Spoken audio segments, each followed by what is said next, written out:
gentlemen. Uh-oh. It's time for the Early Bird Special. Bringing you the best stories from the world of sports and sports entertainment. Now, here are your hosts, Sparky and Burdick. And welcome back to the Early Bird Special. Oh, yeah. Let's just clear this up before we get started. I am not a Broncos fan. For those watching the stream. Just because I got this orange on. I like it. Thank you, but I'm not He's pulling been up. insulted once already today. Yeah. He doesn't So you're not want a to talk Dolphins to us. fan? No, I'm not a Broncos fan. Screw the Broncos. Thank you I was very thinking much. Dolphins. Thank you very much. Thank you. Thank you very much. I'm a Niner, but still, nonetheless. And I'm not a big AJ Styles fan, but his entrance, dude, it's just a dope I'm beat. glad they went back to this song. Real same. quick, before we get going, our guy 24GG is in the building. That's who obviously you're hearing on the other side of the microphone as well. What you can find on what station? Hits 93.1. Kicking it with KG. And DJs every weekend at? Yeah, man. Bakersfield, California. We're out here at Jerry's Pizza. We're out here at Riley's Tavern. We're out here at the Mint Bar. We're at the Padre Hotel. We're in a lot And of places. a local artist, new album. Yes, man. In real life, IRL will be available on digital platforms everywhere. And also, catch us at Village Fest with our affiliate station, American General Media, Hot 94.1, ESPN, man. We're right here. Early Bird Special. We'll have Miranda here Thursday giving out some tickets. Yes, sir. We're quite busy. We're quite busy. Trying to stay busy. That's the best part about it. We got to talk all things wrestling, though. We talking EO? You want to get to EO first? I got to give my girl some love. First of all, Let's that do it. flip that she does, I'm still amazed every time she does it. But are they really gonna get her against Asuka sometime soon? Yes. I think that's what we're building to. I think that match would be one of the best. I love Asuka, and I'm on the fence on which one I'm going to have to go with. Mm-hmm. But I think they're finally getting a story with Io that has been desperately needed.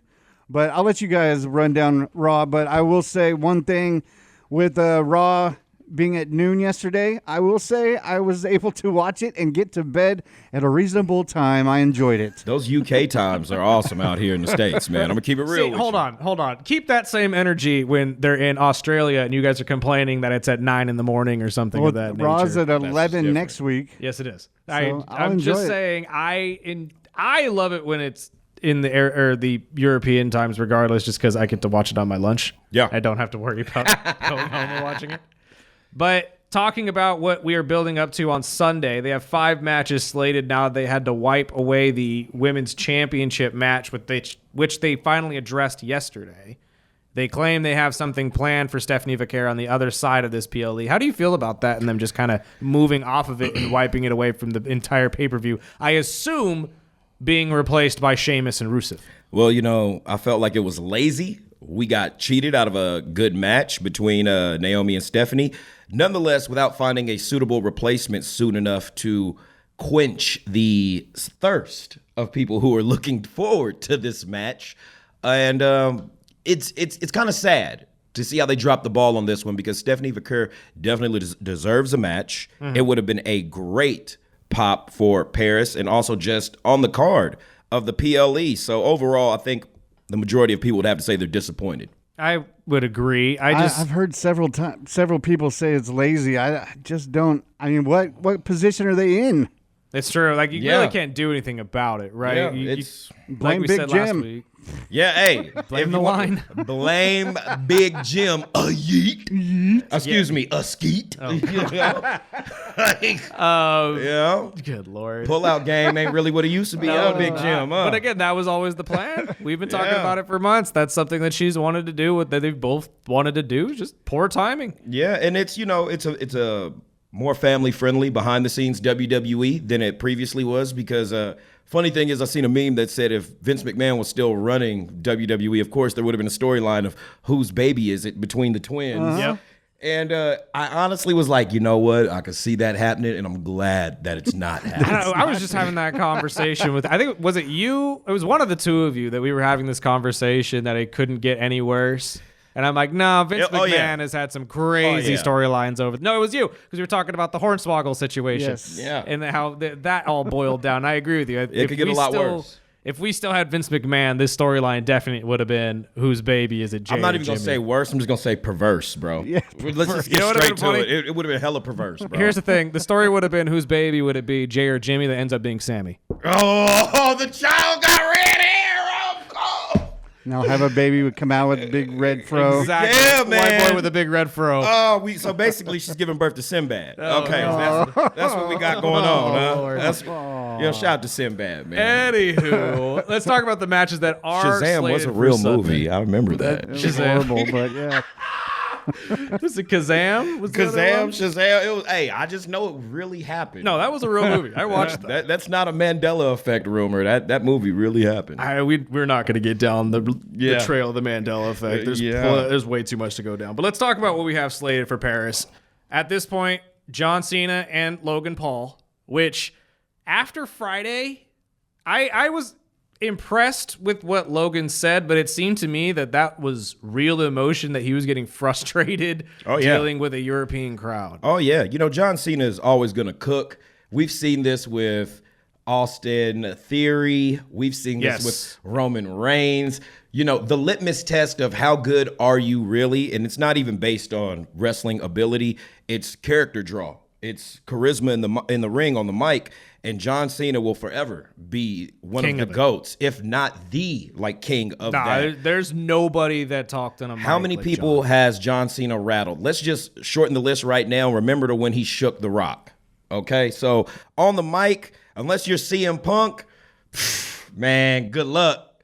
Good luck. And John really rattled his shorts, so to speak, and made some real good points. You hustled and panhandled this saltwater drink on our product and slapped your logos everywhere. He said something that a lot of people really felt that are hardcore, like diehard wrestling fans. But overall, it gave Logan Paul an element of real villainy that can turn into him just earning John Cena's and the fans' respect. We already know the match is going to bang. We already know it's going to go from pillar to post, coast to coast. It's going to look good. And I think a ring general like Cena, even though he calls out his moves extra loud on camera, it's going to give Logan Paul more of that experience, because what did he say? He's like, you've had 23 matches in X amount of years versus 2,300 in 20 years. So that dumping of experience into Logan Paul through this match, I think is going to be good for his career. It's great for his image, and like you said, it's a great way to build him as the ultimate heel in this company, because I feel like you could get Logan Paul the same amount of heat that Dominic Mysterio had after the whole Rey Mysterio thing and the Rhea cheating scandal thing. And at this point, though, I don't know if you could really put anybody in the ring across from John and expect them to look good, because John's just going to roast you. Yeah. And I'm glad you brought up Austin Theory, because that's the first thing that I thought of when this entire thing started. When Logan goes down this entire just emotional speech of how he deserves to be there and all of that, all I'm thinking is, God, this reminds me of Austin Theory. When Austin Theory was saying, I'm going to beat you just because I'm the guy now, and Vince loves me, not you, essentially. And John gave him the same look and pretty much the same thought process of, you're either going to sink or swim, kid. Yeah, this is the biggest match of your life now. Yeah, and I'm gonna continue to swim. It don't matter what happens to me. I'm out of here after this. So this is, I think, would you agree, because I've seen this around right now as well, do you think this is the biggest test for Logan Paul so far in his career? Most definitely.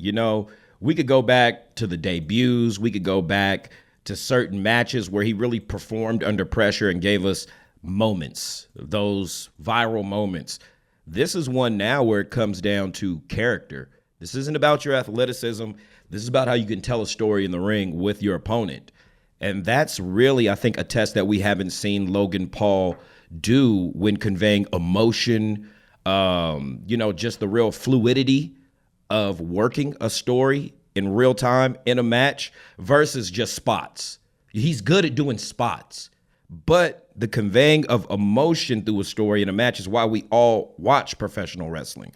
So I hope that he comes out, with all flying colors, passes everything that they expect him to rise to the occasion of. Because if he doesn't, how many more Austin Theories will fall by the wayside of a John Cena shuffle? Fair. And again, I think that's at the end of the day what they're trying to test here is Logan really going to be able to swim, or is this kind of just another influencer just trying to piggyback and jump into the next level of their career, much like John kind of highlighted at the beginning of all of this.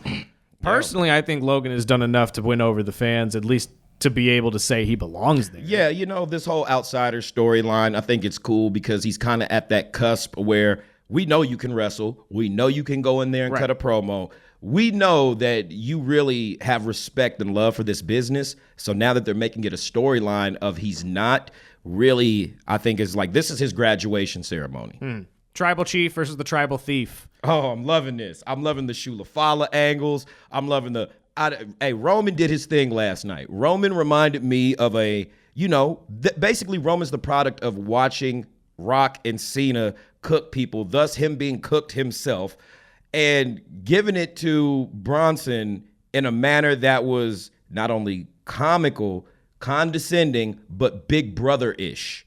You know, the whole Samoan line of, I didn't even know you were Samoan, so that means you belong to me.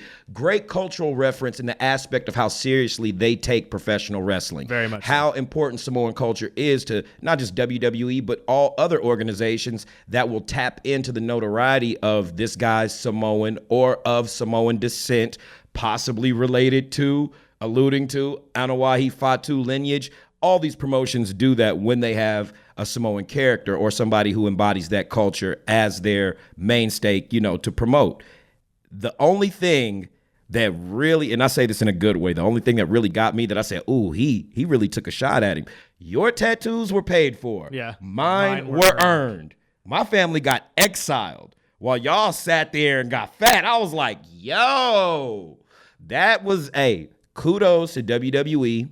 Both of those guys for letting them get a little personal, and because it's cool. They're not going to say it to each other on air if it's not cool. But it made the significance or importance between this aspect of these two guys who have no interaction, no reason to even be fighting other than the storyline that they're giving us, a little bit more personal for us to invest in as fans, So it was nice. It's a little seasoning to the match. But one thing, just since I've came back and started watching, this is the first time I've seen Roman with an attitude. When he jumped the guys in the back before the match, I was like, this is the Roman I've been waiting on. The advice he gave to Jey Uso. Yes, and we got to see Uso. I feel like that's cooking towards another storyline or some type of reunion of Bloodline members. It might not be called the Bloodline. It might just be called the family, whatever it may be. I think we just seen a seed for when these guys get to a point, maybe later on, a couple months, maybe down the year, Jim goes on a good run or something like that. I'm not going to say we see them all together. That'd be nice if we did. But at least, can we get a Jacob Fatu, Roman Reigns tag team? That would be dope. That would just go and crush everybody. Hey, throw the tag straps on them, whatever you got to do. I think there's money on the table with that. I agree with you, but I feel like both of them are too big of stars to throw them back into the tag division now. Well, when Roman's on his way out. At this point, I agree as well that there's something boiling up here. We're going to get a group together, but if you put the boys together again, it's always just going to be the Bloodline. Yeah. You can't change the name to something else. That's why I laugh at Solo's group right now, the MFTs. I'm like, you're still the Bloodline, dude. 2.3. It's still the Bloodline. Like, no matter wait. Before we say Bloodline, it's like you got Bloodline, and then you've got Great Values. So Bloodline. We're just gonna call them the Hemoglobin Crew. Well, okay, that's fair. We can't just call them copyright reasons. We just can't call them Bloodline anymore. I don't know. Again, I still see the Bloodline, but I feel like this is all just going to boil down to an Avengers regrouping of the Bloodline at some point. At this point, it's like 12 of them. Yeah, and there's more coming. I think it's like Gremlins. You pour water on them and they just keep multiplying. Who's to say Seth's group's not going to be the one they go after? Yeah, it's a couple a couple storylines on the table there with, and we're still awaiting the return of what's Tama Tonga. Yes. He still has yet to come back. So we've got and some pick a side. Yeah, we've got some aspects at play there. And before we get deeper into the night, the Becky thing. Whoa, Lord. Becky Lynch is doing anything possible to get the heat put on her. Yeah, and she's killing it on that form, but I knew when she brought up Ozzy, though, that was just bad taste. Yeah, I wasn't even going to touch that, but yeah. That was bad taste. With the daughter coming out this morning, he's like, hey.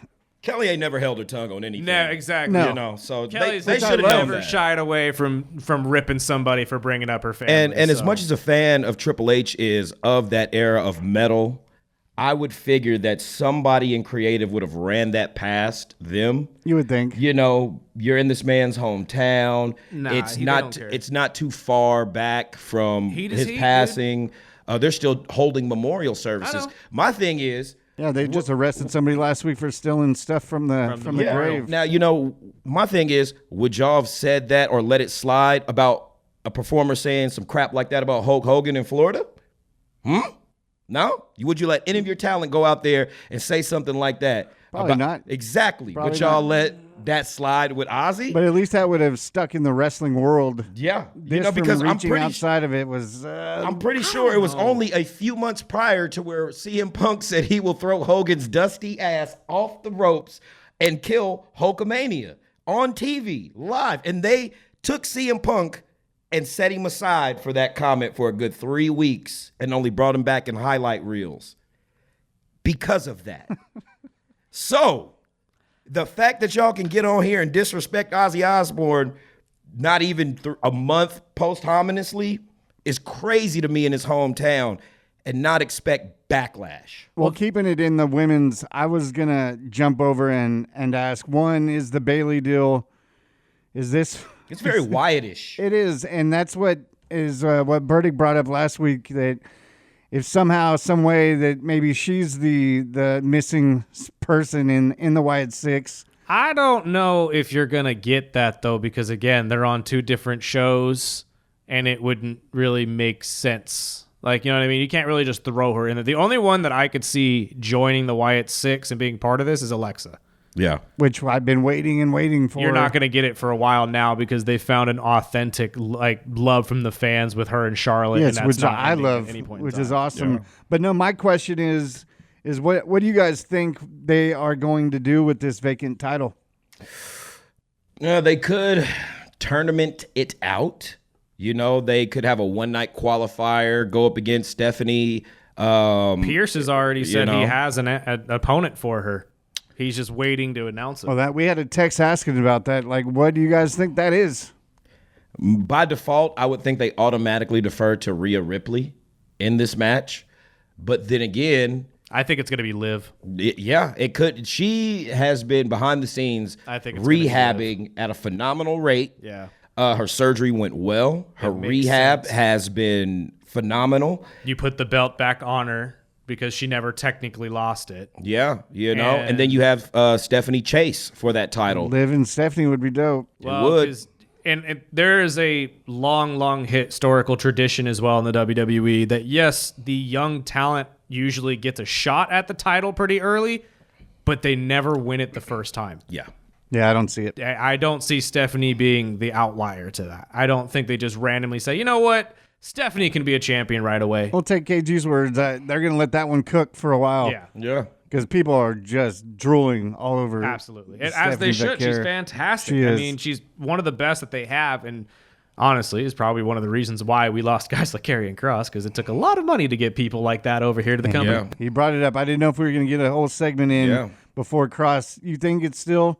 It's not a work. It could be, and it could not a work. I'm still going with the work. As long as they're selling his merchandise on their website, he's still a part. Yeah, man. It's with the way things happened with the R-Truth and the Yeet movement and just the fans commandeering creative, Triple H hates that. Hates it. Absolutely. So I don't think if this isn't a work, that we're going to get Karrion Kross back anytime soon. And if it is, because WWE has its tentacles in every independent faction below the umbrella, basically in the world at this point almost. Oh, he's just as big as Matt Cardona, if not bigger. You know, we could easily, and just hear me out on this, we could easily see him go from GCW to AEW to New Japan and really make these roundabouts.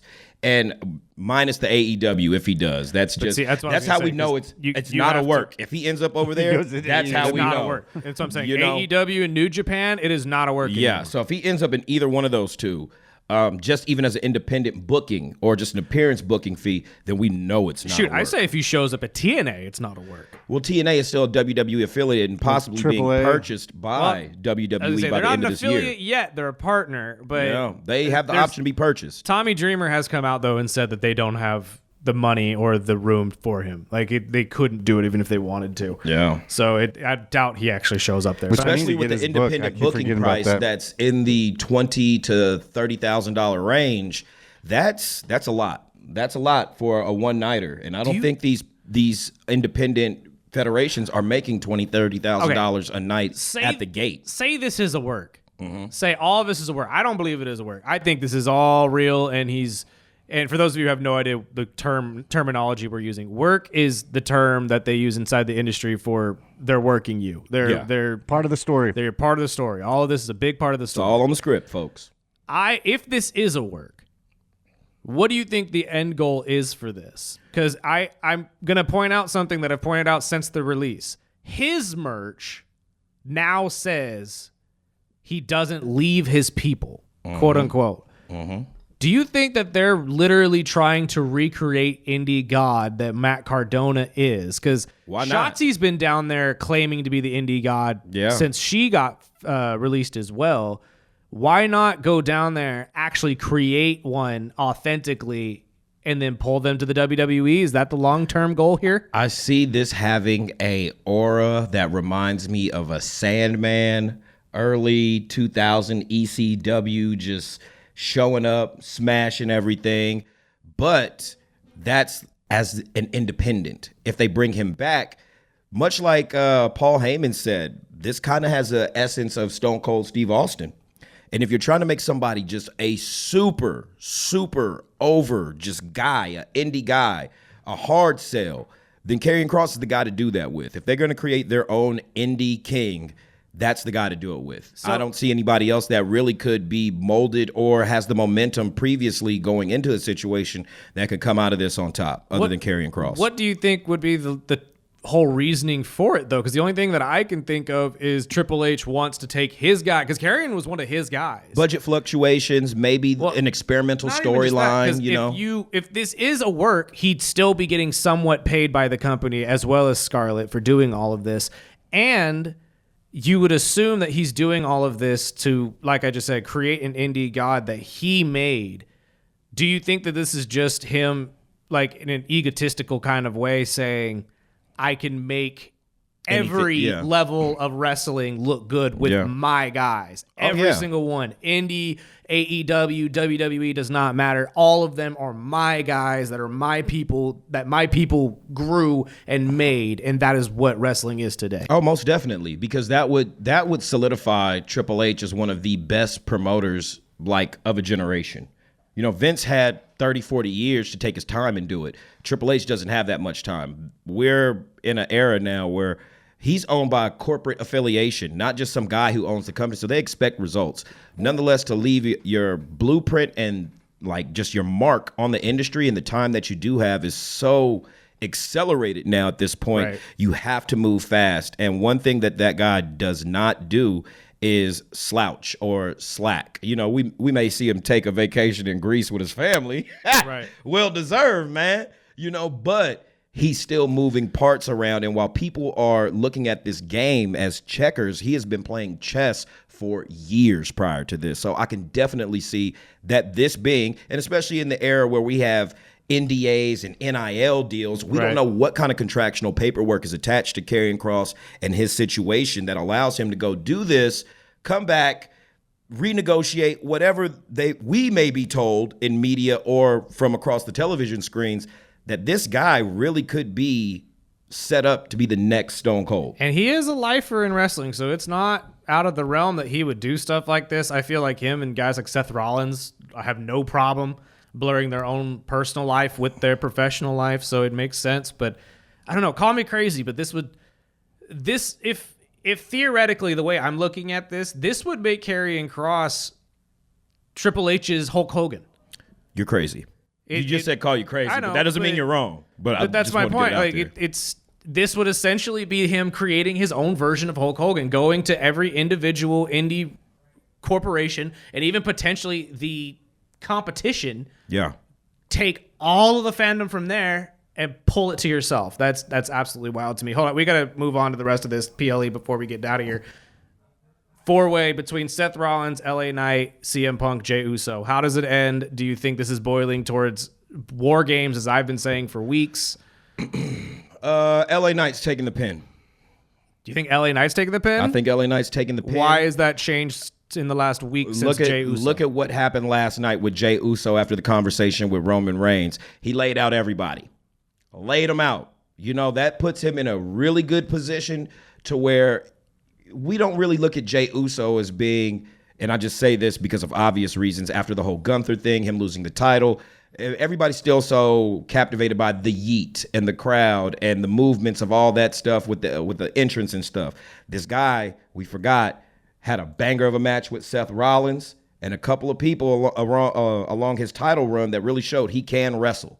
He can be versatile, dynamic, and innovative in the ring. Nobody expected that kick to come at the end of the night to CM Punk as well, because it looked accidental. Which was the best. That was awesome. I'm going to keep it real because it really reminded us how intense Jey Uso can be when he's turned all the way up, much like how he was when he was the right-hand man. We seen that viciousness. Yeah. Oh, man, I was hyped.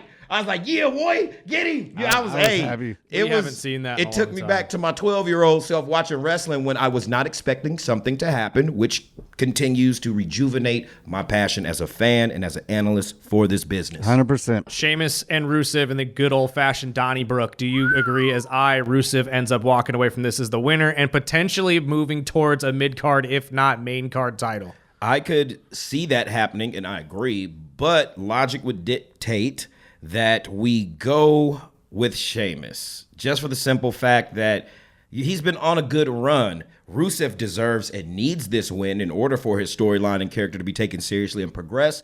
But, hey, Sheamus is a Triple H guy.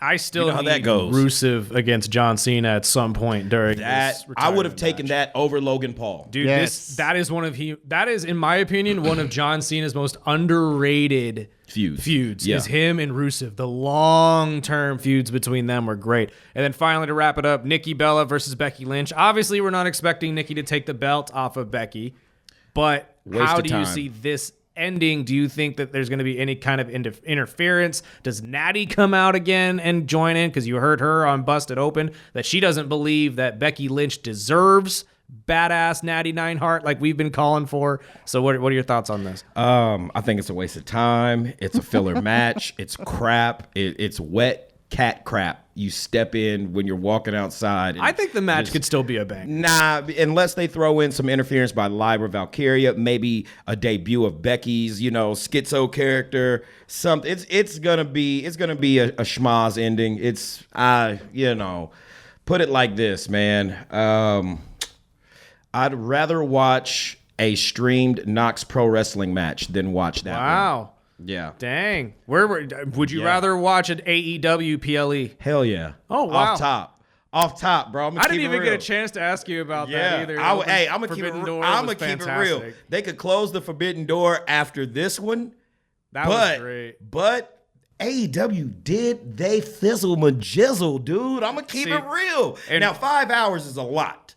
It's a lot, but they made some things happen that made me enjoy watching AEW, which isn't quite often or at all. Well, glad you say that, because hold that thought, because me and you are going to do a video here this weekend where we talk all about that in the updates. Oh, yeah. Oh, man. We've had some listeners reach out saying they want more of that since we haven't done a state of AEW video and AEW is going through a growth and evolution right now. They just, wrote off Swerve and Will Ospreay, who are two jewels of the company that draw ratings, that draw interest, that draw sales, and are really, taking it by the reins, so to speak, with AEW and their programming. Absolutely. Well, my friend, thank you so much for your time. As always, we will talk to you next week. And as I just said, look out for that video. It'll be coming very soon on our recent update on the state of AEW. It's been quite some time since me and KG have been able to sit down and talk about that. Yeah. But Forbidden Door over the weekend just had me going, and I have to talk about some of the stuff. It was a great pay-per-view. It was fantastic. But as always, my friend, thank you so much. We'll talk to you next week. We got to take a break, pay some bills. This is the Early Bird Special on 101.1 FM, 1230 AM, ESPN Vegas.